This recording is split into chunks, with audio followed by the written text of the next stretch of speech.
This must have been such a dream come true for you. Were you one of those little boys who dreamt of being a superhero? Yes. Yes. Which one? All of it. I mean, which superhero do I? Oh, I dreamt about being many different superheroes.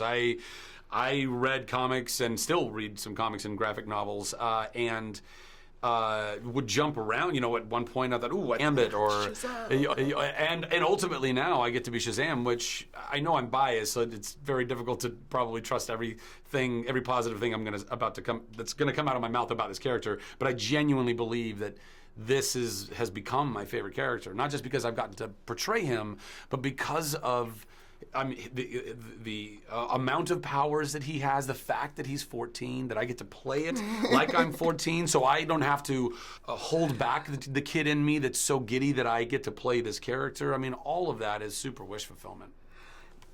I really laughed at so many places in this movie last night, but I also wondered what I would say to my younger self. Did that take you to yourself?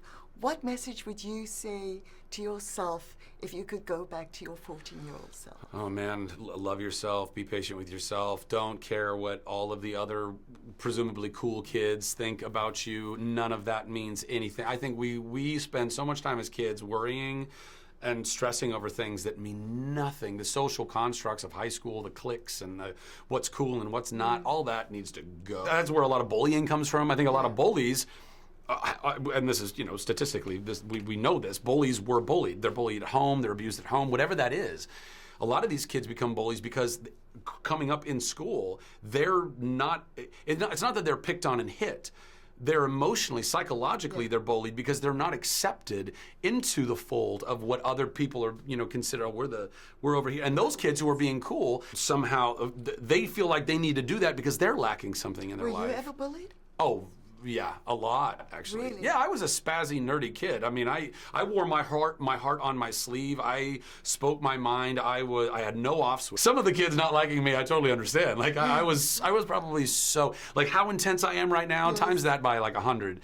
You know, it was a lot. But none of that is an excuse for anybody bullying someone. And I was a target of that a lot. I'm sorry to hear that. But now with the muscles that you have in this movie, it must make you feel a lot better.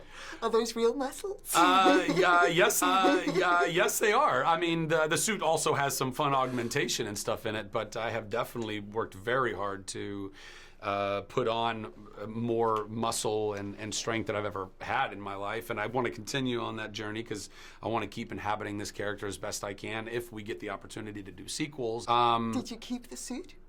No. Do you have it at your home? No. Look at occasionally? Touch? No. I have a love-hate relationship with that suit. I don't need to look at it outside of work. I don't. Did you used to dress up as superheroes for Halloween? Oh, yeah. 100%. Yeah. I mean, that's one of the most iconic things you can do when you're a kid and dressing up for Halloween. We're hoping to see lots of people being Shazam. Yes, 100%. The Ding Dong, Shazam, Snickers, Halloween, like that's going to be great. Did you ever have to practice in front of the mirror to do your particular position? Because we just had a chance to do it in front of the camera. It's not as easy as it looks. No, you know what? Honestly, I don't know that I ever. Maybe I should have. No, I don't know. I always like to kind of find things on the day, in the moment, as best I can. But wouldn't have necessarily he didn't know what was about to happen to him, so he wasn't sitting around going, when I finally get these powers. So it was all just kind of finding it in the moment, and I hope that made it feel a little more grounded. I just, in closing, I want to ask you, I was a huge fan of Chuck. Oh, thank you. And I was wondering if you feel like that television show prepared you for this role as a superhero in some ways. 100% it did.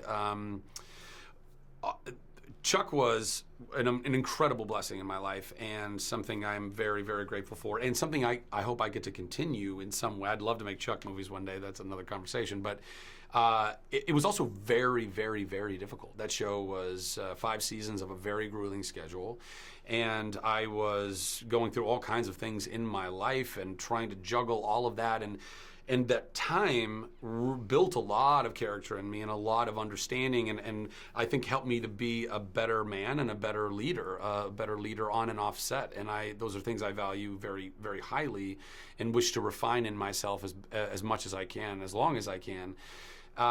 Also, just learning more in the craft. The more you can act, the more hopefully you'll understand and about what you're able to do and not do. Hopefully you can do everything. I don't know. But then beyond that, Chuck and Billy Batson, Chuck Bartowski and Billy Batson have an odd. I mean, not just because I play them both. I genuinely think their key ingredient is their heart. Yes.